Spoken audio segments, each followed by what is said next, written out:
am I on like a Yep. screen? Yep. Okay, sweet.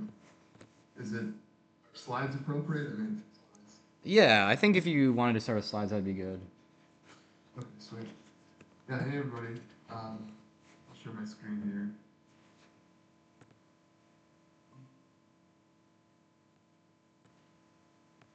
I think that's working. Let me Yeah, know we. if it's not. I can see that. Yeah. Okay, sweet. Yeah, hey everybody. My name is Jordan Lyall. I'm in Southern California. Really appreciate taking the time. I'm currently the Chief Product Officer at ArtBlocks. We'll get into it in a little bit, but ArtBlocks is kind of the premier home for generative art NFTs, and I've been with the company for about 6 months now, but a long time been a collector and creator and community member in this NFT space for a while. Um, I've been building in blockchain for uh, about 10 years now, full time for since 2018. So I guess that's 7 years full time. Found myself, doing like trading and DeFi related stuff. And then when NFTs came around a couple of years ago, was just kind of fascinated by, you know, crypto is more than just sending tokens around and sending value back and forth. We can actually, with smart contracts and the right blockchain, we can create really interesting products, and we can bring media to the blockchain. So that's really what got me to keep digging, and been working on NFTs and related projects and platforms and ecosystems, specifically NFTs for 5 years. We're coming up on the 5 year anniversary of my first NFT platform. Um, I don't know the experience level when it comes to NFTs, but we can just talk on it real quick. Digital proof of ownership.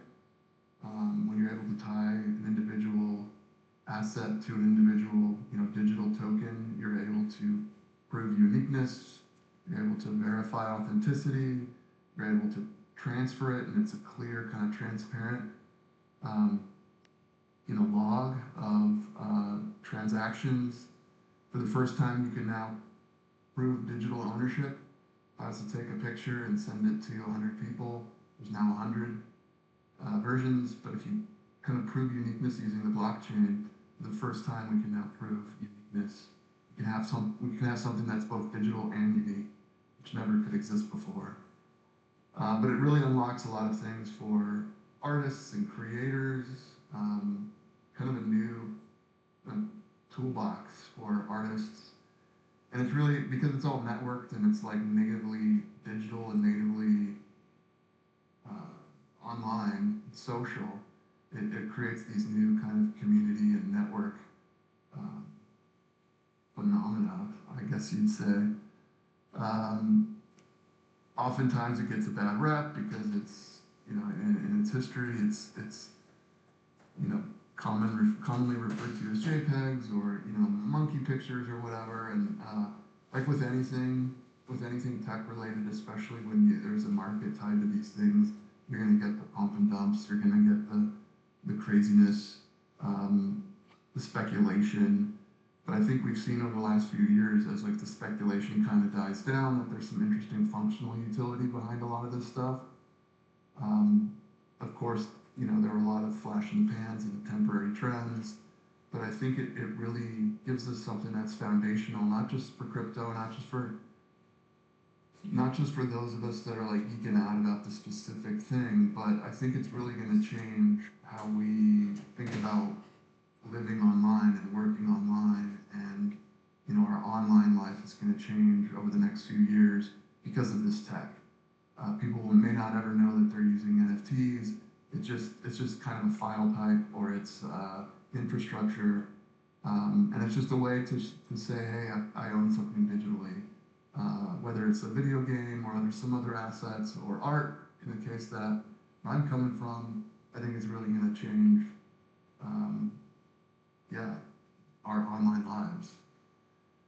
Uh, just a quick slide to show that like things have value. There's scarcity. There's storytelling around physical objects as well. Uh, when we see in-game assets that go for quite a lot of money. Those are all those are all digital assets that trade hands for lots of money. We see the same thing in Web3 and with NFTs. Uh, certain certain items just get people's attention, whether it's the artistic value, the storytelling behind it, the novelty, uniqueness, um, the community that comes around it, really lead to something that are truly valuable. And these early, I'm showing you the bottom three here, some early projects in on-chain digital art. They'll, even though a lot of the NFT market has crashed, we continue to see growth, stability, volume, communities coming around some of these top projects. The last one is the Chromie Squiggle. It was the first project released on Art Blocks. This is where I work. I'm an executive at Art Blocks. And really the pioneers of what we call on-chain generative art. We don't, the artist doesn't just create a graphic, create an image, and upload it, right? It's more about something that's completely 100% stored on chain, so that if the company goes away, if the artist goes away, if Twitter goes away, if AWS goes away, you'll be able to access this generative art because it's all written in code. An artist creates code, and what's really fun is that when a collector mints this work, they're actually participating in this creative act, and the hash that's generated when they mint the work creates something through the code that can never be recreated, has never been created before. So it's really interesting. I urge you all to check out Art Blocks and this on-chain generative art movement. It's really code, it's human generated through code, kind of prior to AI in the last year or two. And it's really seen as like pretty impactful, as it's like the first on-chain instance of art. And we've seen, over $2 billion worth of volume just in the last 5 years, probably the last 4 years. 2 billion with the B. These things are changing hands. A lot of that was during the hype of 21, 22, but we're even now seeing some of these pieces launched on Art Blocks really make an impact in art history and our culture. I was just at LACMA in LA, where we have a squiggle on display. The squiggle is in, I think, Chromie Squiggle in different versions are in 8 different museums across the country. Not just like digital museums, but pretty notable museums, major collectors. We're really watching a movement, and like I think it's a big part of art history. In the next couple of decades, we'll look back and see what's going on here. I mentioned on-chain and why that matters, but there is something unique when you can generate something. Decades, hundreds of years from now, if you have an internet connection, you'll be able to download the JavaScript. If you can then find a browser that runs JavaScript, you'll be able to create this artwork. So there's like very few dependencies.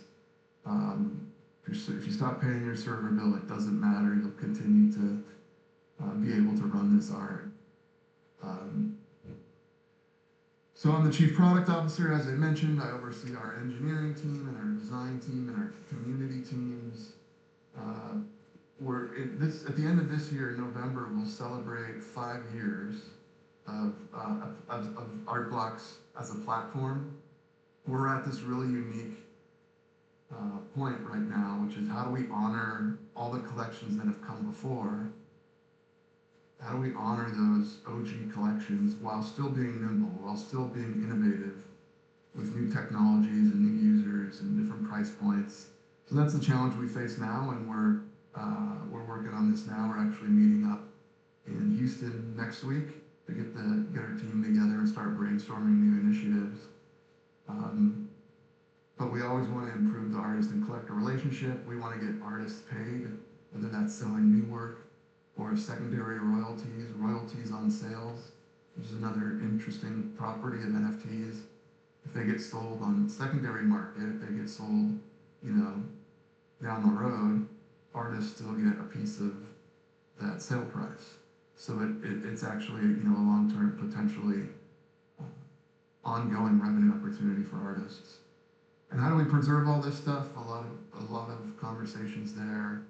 And there's been interesting developments around like how do you bring the digital aspect to the physical world, and you know, a lot around how to display digital art, how to tie it to fashion, or how to tie it to specific, you know, collectibles or things like that. So there's a lot of interesting kind of things we're faced with right now. Some examples of some of our art, and you know, there's been digital art for decades. Ever since we've had a computer, there's people have been making art using the computer. But it's really interesting that when we launched the platform at the end of 2020, we saw just kind of this influx of code-based artists. Everything you see here was written in code, and once minted on the blockchain, this randomness or, you know, determination really really randomly creates different art. So the artist kind of has a feeling of how to look. They'll set up rules, but not until it's minted by a collector do you get the actual output. So it makes for a really fun community experience when everyone's together watching these come out of the minter. Each one of these is a different collection, and you may have some differences in between, but it leads to really just some really fun, creative exploration. So beyond art, there's a bunch of other use cases. It's like a provable, unique, I own this digital thing. And a lot of use cases kind of come from that. ENS domains, in fact, the domain name was probably a lot of people's first digital asset they owned, if you own a .com or some other DNS name. And now there's ENS, which is Ethereum name service, but there's different ways to like claim your address online or claim your identity online using NFTs. And once you can kind of claim your identity, then you can do things like just give token gated experiences to just people holding a particular token. So, you know, offer services and experiences and access to just people that are holding a particular token. We see a lot of interesting things happening in the gaming world. Obviously, in-game assets are huge. My son and daughter have been purchasing digital assets on their video games for a long time now. And the idea that you can then take these things and resell them or take them from game to game is really interesting. And there's been a lot of interesting things happen there on the gaming side. Nothing really to kind of crack through to the mainstream, but it'll be interesting to see is like the first killer use case, like homegrown from the blockchain side, or is it a big developer kind of adding in blockchain ability into an already popular game? I mentioned some physical stuff, and it's really interesting to maybe use a digital NFT to represent ownership of something physical. You can think about like, you know, is the deed to your house or your pink slip to your car, everything else is going digital. Why shouldn't I have digital proof of ownership of something physical? We're in a lot of talk around RWAs, which stands for real world assets, and people thinking a lot around kind of tokenizing ownership in physical goods. And we see a lot of, you know, when you can prove identity, and you can prove history, and prove credibility, it's causing an interesting thing around community building and governance. And yeah, so there's a whole lot of different ways that people are using NFTs, and it's going to be interesting to see where things go from here. Just some other examples, things that we're thinking about. You know, dynamic NFTs. One thing that's cool about NFTs is that once you mint it, it's locked. But we're starting to experiment of, okay, well, what if, yes, it's locked and that's great, but what if you can start unlocking certain elements?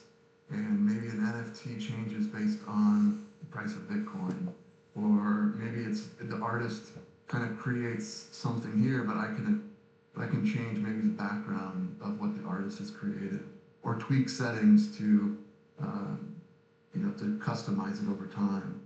As more blockchains pop up, we're going to see more and more cross-chain compatibility.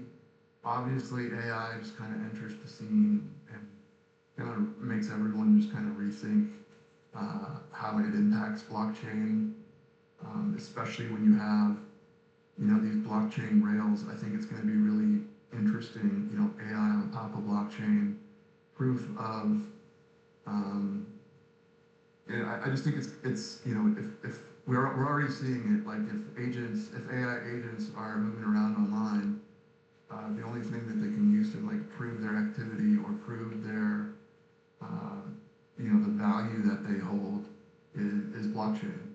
And we're already seeing some AI agents like see the value in NFTs and like trade up. And it's going to be really interesting to see what comes of AI plus blockchain, specifically around NFTs, and then also taking AI art into context.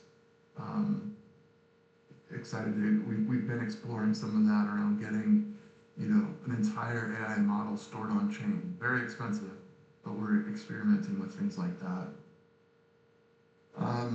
On our side, we're thinking about how to make this super easy, where you don't need a wallet, you don't need to jump through all these tech hoops. How do we reduce the complexity, reduce costs, tie into things that are already being used from our users?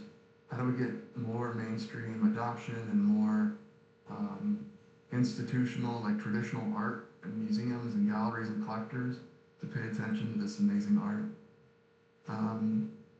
Long time, down the long run, as things get, I think, cheaper and easier and less friction, it's really just going to open up a ton of interesting things. I think it's just really going to be built into digital experiences and games, even physical assets. I think a lot is going to be coming on chain. It's really just not like, if you think about it, if you believe that we're getting, as a society, we're getting more and more digital, of course things like this will happen. We don't know exactly what shape or which blockchain necessarily, or which asset to bet on, but the world's getting more and more digital, so it just makes sense that the things you own are also digital. And if you believe in this like long-term metaverse, then these are really the foundation pieces for an open metaverse. Being able to prove you own things. If people are interested, you can reach out to me, but some things you can do is start collecting. There are some low-cost entry points at art blocks or some of these other ones for just like under $1 or under $30 to collect some really great art. If you're interested in creating code-based art, it's really just JavaScript based, and there's a lot of interesting like libraries that make it easy, like P5.js. And yeah, it's been interesting in the last couple of years as things have kind of, the market's kind of resetting, but there's still, if you're passionate enough, there are companies out there that are hiring engineers, creative coders, AKA artists that create with code, product designers and community builders. So it's, it's a community that I really believe in, and it's going to be interesting to see where things go from here. Does the next generation recognize the early works on the blockchain, or they care really about what's new? So yeah, a lot of questions, but yeah, I'm excited for the future of NFTs. Yeah, that's it. Thanks for listening. Happy to answer any questions or dive into anything specific. Yeah, I really appreciate you taking your time, Jordan. Does anyone in the audience have a question? Yeah, I'll ask a couple like questions I had prepared first. So I think you kind of went over this, but do you have any advice or tips or like classes that you recommend students take if they want to get into blockchain? Just like blockchain in general, Yeah, or whether that be development or another aspect of blockchain. yeah, I think it's really helpful to just get like a basic understanding of how blockchains work. I mean, it's really technical if you want to go deep into it, but just an understanding of like how this is kind of new technology, right? Like why did we wait until 2010 for someone to invent the blockchain? That just sounds weird, right? But like I think just like figuring out how this technology came around, starting to dig into like if you want to start building, check into things like Solidity. That's like on Ethereum, that's the coding language that is used to create smart contracts. I think that for me, that was a game changer. And there are a lot of online resources, and I can maybe send some links, but just by like searching, intro to Solidity and things like that, um, you can get an idea of like what what a token is, and it's essentially programmable assets, programmable digital assets, and you can kind of create rules, and then you can tie them to certain other assets. And so for me, that was a game changer. It's called Solidity. It's really just like JavaScript. Um, and yeah, I would say just jump in and find a community that you vibe with. Find other people that like see value and where you see value, and it's kind of we're back to like this niche community. So it's you know passion goes a long way. So finding people that also kind of share in that passion and lift each other up. So yeah, I can share some additional resources, but just check out Twitter, check out Google, follow my tweets, and there's some interesting things out there to help you kind of figure this place out. Yeah, that sounds good. I have one more follow-up question. So, if students are like interested in building their own crypto startup or maybe working for a startup, how do you distinguish your company and I guess how do you find like work opportunities? Yeah, yeah. There's always there are some dedicated job boards. If you search for crypto or something specific like DeFi or NFTs, even LinkedIn is really good about showing what's available. There are a lot of companies that um, they're large teams. I used to work for Consensus, which is a big blockchain company. I'm close with people at OpenSea, which is another big NFT company, especially startups starting out. I think we're in this kind of weird space of like, we don't know what the market's going to look like. We don't know uh, what the macro, financial outlook looks like. But there's still a lot of interesting companies out there hiring and building cool products. So what I would do is, especially with like tools like AI, is just throw your hat in the ring now. Just start building stuff. Dream up what you think should exist and go build it.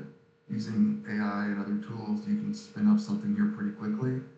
And that can get your foot in the door if you wanted to work in the digital art space, or you wanted to be a smart contract programmer, build something in Solidity and show it off. That's really the best way to get people's attention. Companies like ours and some others, they offer potentially some um, internship opportunities. There's a lot of DAOs, of if you've heard of that phrase, where they're not necessarily like large funded companies, but they're more like clubs or like collaborative organizations, and they still spend money like real companies. There's also bounty programs where people will post like, "Hey, we need this built," or "Hey, we need this designed," or "Hey, we need this kind of smart contract." We see a lot of work going to Upwork and those types of platforms. It might be a nice opportunity to kind of like test some at a smaller scale, test some work. but yeah, I think just like making a name for yourself, showing what you can do, and participating in the ecosystem, like on Twitter and things like that, I think that can go a long way. Sounds good. Yeah. Appreciate all the advice. So anyone in the audience have any other questions? All right, Prashant. Right after you Yeah. said, I know we spoke a little bit about how we use code to create art, but then I just wanted his opinion on code itself being a piece of art, and then looking at maybe on tokenizing that, creating that as like a free space, Yeah. And I don't know if you could hear that, but basically the question is like, could code become art and like I guess storing code on the blockchain, is that part of it? Yeah, like storing code on the blockchain itself. Yeah, that's a good question. So everything you see here is the art has been created using code, and even though they're displaying as like JPEGs or whatever, right? No, these are just like physical, like digital, like visual representation. What someone owns is actually the code. Um, so yeah, all this has been stored on chain. All the code is directly on chain. We've stored, all the dependencies, which is, you know, a couple JavaScript libraries, and that it's probably a couple hundred lines of code that creates this whole collection. And maybe not even that much, maybe 100 lines of code that creates this whole collection. Uh, and yeah, that's really just kind of like the big, that's what a lot of people are finding interesting, a few years later, is like, these are more than just images that were uploaded, right? These are actually being generated from code uh, that's on chain. Um, and it's really expensive at current ETH prices, although it's less expensive now as ETH has crashed. But L2s, other layer 2 blockchains make that easier, other types of technology make that easier. But I think yeah, for us, that's really important that everything is stored on chain. And it's, even though we represent it visually, what people care about is like the underlying infrastructure and code and tech and, my wallet being proven as the owner of certain tokens. So yeah, I, I, I, I totally see that as being like the differentiator for a lot of other things. Mm-hmm. I guess I had a follow-up question related to that. So my first question was, you were saying the JavaScript is stored on chain. What, I guess, executes the JavaScript code? Because I mean, the Ethereum virtual machine, I don't believe can like actually execute the code. So do you have some servers that you run the code on to generate the art, or what's the process for that? Yeah, you will need something that can like render JavaScript. Um, what we're doing here on this page, it's onchain-generator.artblocks.io, and then you select, the blockchain contract. You'd select the different projects. There's just a bunch of different projects that are here. You need to select the token. So what this does, um, and we've got our own endpoint so that people can grab it. But what this does, based on the variables here, it goes to the Ethereum blockchain and grabs all the information and then renders it here. So this is no servers are being used here. It's purely just a static web page that renders the JavaScript that grabs everything, including the code and the libraries on chain. So you will need something to render the JavaScript, right, to compile or whatever. In this case, it's this page, and so that's why you will need something to render JavaScript in the future. But we're even working on things like that, and working on long-term storage of devices and things like that, or building it into browsers, building in building in like devices that can go right to the chain and not use other dependencies. But yeah, at this point, you will need something like this that can render JavaScript. Mm-hmm. Yeah, that makes sense. So basically, the browser is the one that actually takes the code and runs it. It's not running on the browser side. Yeah. Okay. Yeah, that makes sense. And then I'm actually curious as well.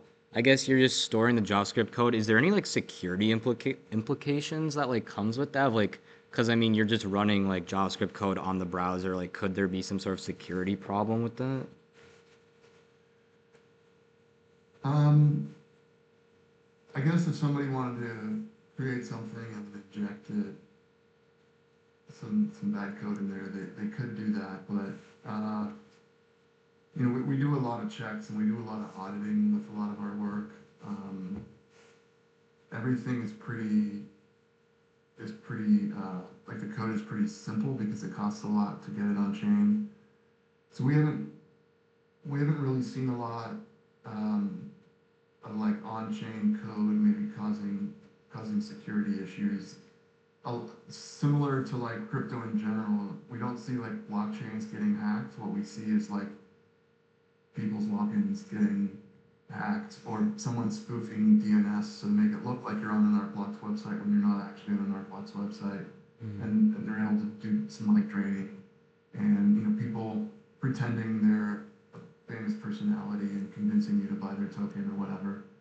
So yeah, we haven't seen an instance of like the code on chain itself causing any issues. It's just like everything around it that potentially causes problems. Yeah, that makes sense. And then another question I had, where can we actually see the code? For example, for this squiggle you have on the screen, is there like somewhere we can see the actual code that gets run? Yeah, let me see if I can dig into it. We don't make it super easy to hear. Um, yeah,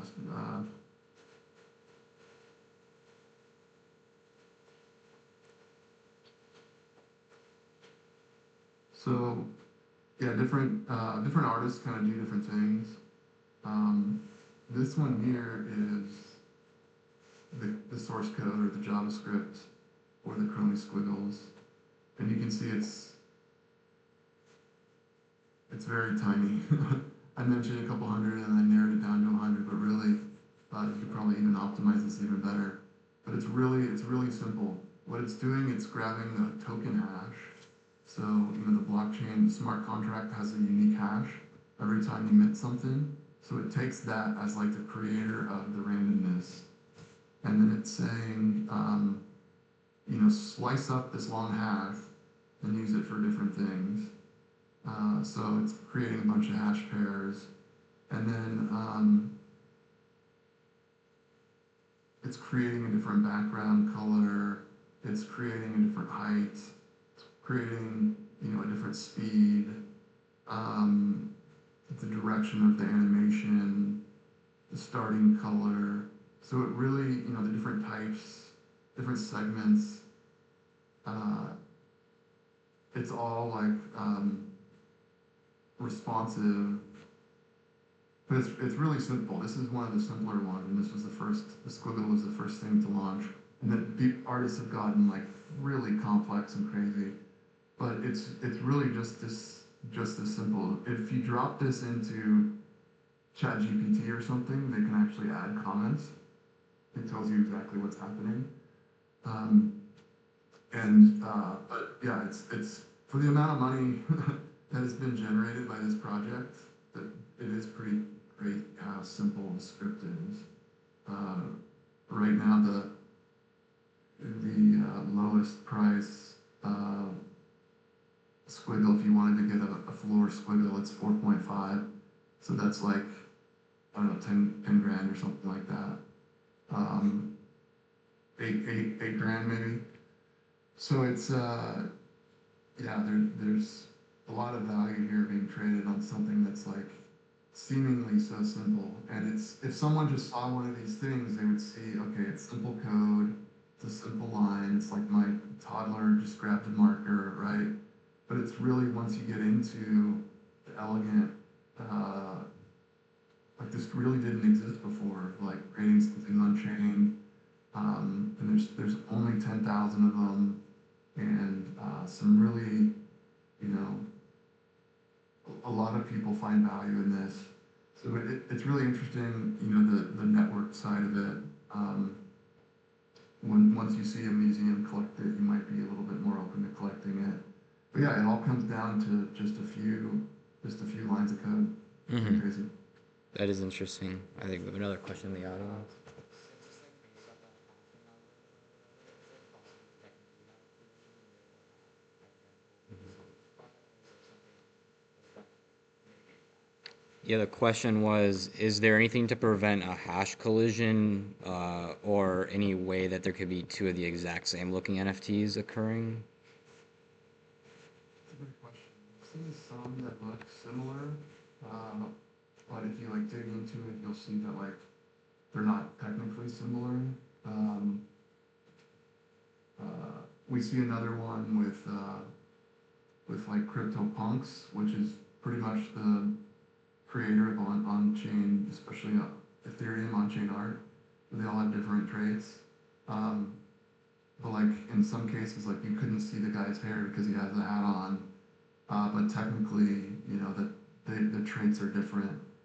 Um, so we do see some weird things, but if an artist does the right, you know, does his or her job to make sure that like they've thoroughly tested it and they've sampled outputs, then they're able to catch any potential issues that could come up. Um, so that it's very rare. It's dependent on the artist and the collection, but it's very rare that there's any like exact copies and no real collisions other than other than some of these trait things. But the hash string that you create is I think it's like 24 digits or whatever it is. It's alphanumeric, right? Or hexadecimal or whatever it is, and just the chances are virtually impossible that you'll get the same hash. So it's almost like not even, yeah, people just don't even worry about it because it's near impossible. Mm-hmm. Yeah, that's fair. I have another question related to actually like CryptoPunks, so like the more traditional way that the NFTs are generated, where you like have the layers, right, and then there's traits. I guess how do you see like your platform as like an evolution over that, and do you think like they can coexist, or do you almost think like this new type of NFTs are gonna like replace these more traditional ways that they were generated? Yeah, CryptoPunks is the OG. Like we didn't even call them NFTs back then. Um, it wasn't until the 721 standard that was created by CryptoKitties in 27, the end of 2017 that it was created. So CryptoPunks are a little different where they're actually using ERC20 contracts where it just like predates NFTs. And what they did is like CryptoPunks were free to claim. Um, it wasn't like this generative minting experience that Art Blocks created. It was more like, hey, here's some CryptoPunks. You can go pick them up for free. So people were going into the contract itself. There was no UI. People were going into the contract um, and running the right commands to mint themselves a CryptoPunk for free. This was in mid 2017, and while that created like an interesting thing, of course, it wasn't for a few years later until people really started to see value there. And this was actually CryptoPunks was actually the inspiration to Eric, the CEO of Artblocks, aka Snowfro, creator of the Chromie Squiggle. Uh, CryptoPunks was an inspiration because all these seemingly random traits.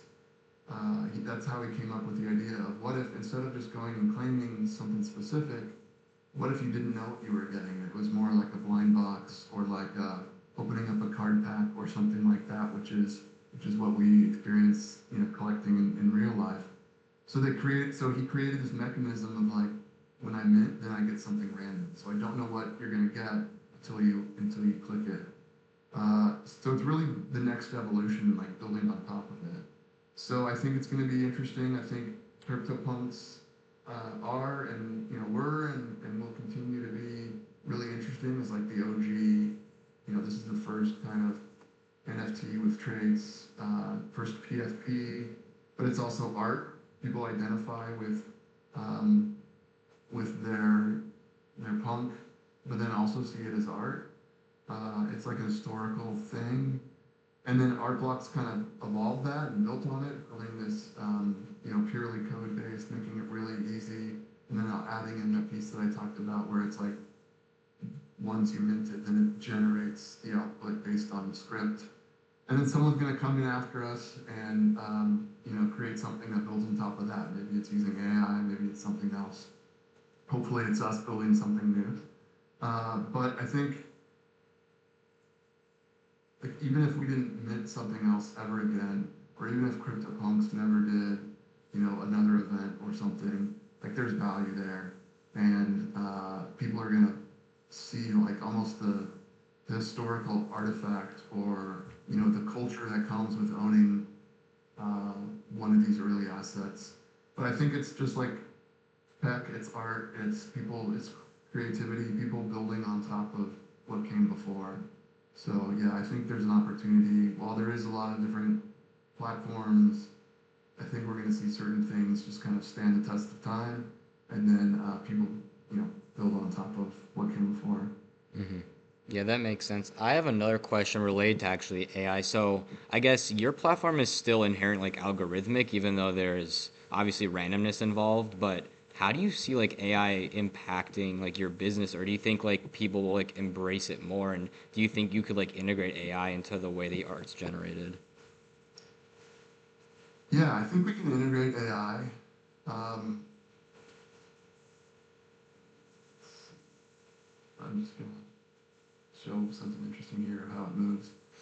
Um, it's really interesting. These are the questions that kind of keep us up at night. Is like, what is the art block, uh, vision in this like AI world?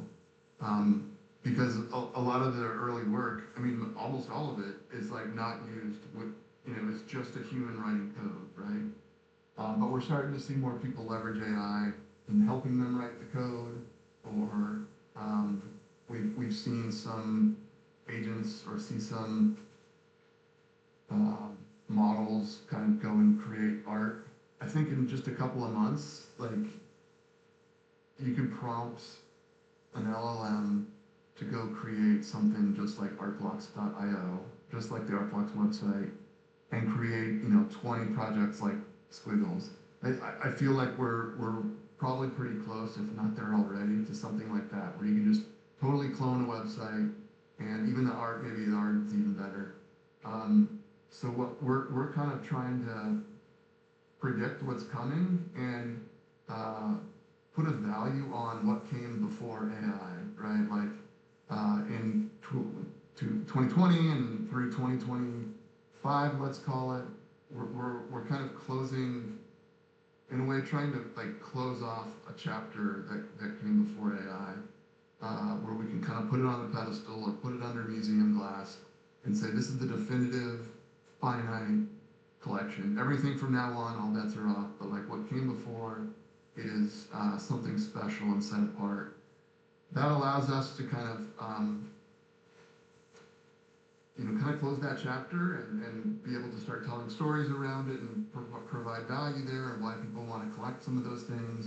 And then as a startup, we can kind of look forward and say, okay, we won't, we can innovate, we can do a bunch of interesting, crazy things, but we're not going to water down what come before. So we're actually thinking about that at this moment. And that way we can start doing things with AI. And I think it's going to be really interesting to see how creativity kind of improves with AI over time. Uh, as mentioned, we might see more and more like AI agent art collect this stuff. Uh, but I think there's going to be something that like you can prove that Chromie Squiggle was created before ChatGPT, right? Because you look at the blockchain, you look at the timestamps, you can see that this was created prior to, a wave of AI. Um, and you can only do that with blockchain, right? To like actually prove in a language that AI understands that this was created prior to AI. So yeah, there's a lot of question marks. A lot of times when I say this is like generative art, people think generative AI, and I think this is all AI stuff, which it's not. It's completely human coded, handwritten, uh, you know, code generated art. But yeah, time will tell. But it's just around like how do we shape the narrative that can kind of honor what came before and then allows us to be kind of nimble and flexible with new technologies moving forward. Hmm. Yeah, and then you mentioned how like there's some NFTs in like galleries and stuff. I guess how do you see like NFTs evolving? I mean, you covered it a bit in your presentation, but how do you see like NFTs evolving into more like real world uses and like where do you see the direction of that going? Yeah, I really do see just NFTs. Well, I guess art and then non-art. I think art is going to be interesting. You're going to get, more and more millennials and Gen Z and Gen Alpha to, make their money over the next couple of decades. And what we've seen for thousands of years is that people want to hold on to art, whether it's paintings or sketches or whatever, or digital art. Uh, like that's one thing that I think is a common, it's a first principle is that people want nice things to hold on to and they want to own it. So I think people are going to be interested more and more. Like it, there's a lot of money still in traditional art, and there's so many benefits of art being digital. You can take it around easily, you can store it, you can preserve it, you can trade it, you can sell it, you can display it a lot easier. So I think there's going to be a lot of interest in like digital art in the future. Again, because it's just really on a bet if you think society's getting more and more digital or less and less digital. And I think in like almost every, if not every category, we're getting more digital, and our lives are getting more digital. So that's like on the art side. I'm still bullish long term. On the non-art side, I really do see just for kind of the similar reasons around like I have so many like assets in the physical world. I have so many like papers that I still have to sign, documents, your driver's license. That should all be digital, right? You're not going to have these cards or uh, deeds to houses or whatever. We're going to see real world assets being stored on chain and labeled as NFTs. So it's really think about like the tech that's being used rather than we won't call it NFTs, but it'll just be like a digital object or a digital asset or something. I think the NFT abbreviation is or acronym is like pretty pretty triggering for a lot of people. It's just a digital object, and we're going to see that across games, across I mean anything you want to, anytime you want to have prove that you own something on chain, whether it's through a game uh, or some other experience, or prove that you own a house, or prove that you own a car, or prove that you have anything of in your belongings. It's going to be some digital record. And rather than trust Amazon or Google or Microsoft with your data, with your proof of ownership, why not use something that's like essentially unhackable, transparent, and can't be can't be taken down by governments or you know or other well-off people or companies. So there's just so many benefits of why these things need to be decentralized over time that yeah, and if you believe down the road that we're going to be in the metaverse and we're going to continue to, and that's another kind of charged word, but it just means that we'll experience more and more life, in kind of this programmed reality or, the shared digital space. Uh, yeah, imagining that without NFTs, without like digital assets, it is hard for me to do. So I think there's, yeah, both what came before and what's gonna be invented in the next few years, I think is really gonna shape like our digital future. So I'm definitely bullish on NFTs as like a category, as a technology, and yeah, that's it. Yeah, I totally agree with you. I mean, there's a service I know of that's currently working on like college degrees on the blockchain, and it's really interesting because they've already onboarded like 4 or 5 colleges, and when you like type in your name to verify that you have a degree, you don't even know that it's the blockchain, right? So I think that is Right. also kind of going to be more prevalent where it's like it uses blockchain technology, but you as a user might not even know. So Yeah, I think there's like geeks like us that might be interested and might go check it out. Oh, I wonder what blockchain is running on. But the majority of people using this tech in the next few years aren't gonna know, aren't gonna care, right? Uh, like we don't know who's hosting our website most of the time, or which service provider is streaming our favorite show. Like it all just kind of works seamlessly in the background, and I think that's going to be the case at some point. And I think how we get there is just like kind of like that example that you said. Is just like people creating great products and experiences using this tech and do it in a way that like is not hypey or not gimmicky, but there's a reason why you want your diploma in blockchain or whatever, right? So um, and you're not, the colleges aren't necessarily signing up because it's on this or this other blockchain, like it solves a real problem. So I think it's those types of experiences that are really going to yeah, set us up and grow this whole space. for sure. Yeah, I really appreciate your time, Jordan. I don't think we have any more questions, but yeah, thank you for taking your time today. I definitely like learned a lot, and I believe everyone else did too. So I'm gonna post like the recording in our Discord if anyone else wants to check it out. But yeah, thank you. Awesome. Thanks so much, guys. Have a great night. Yep. Bye. Bye.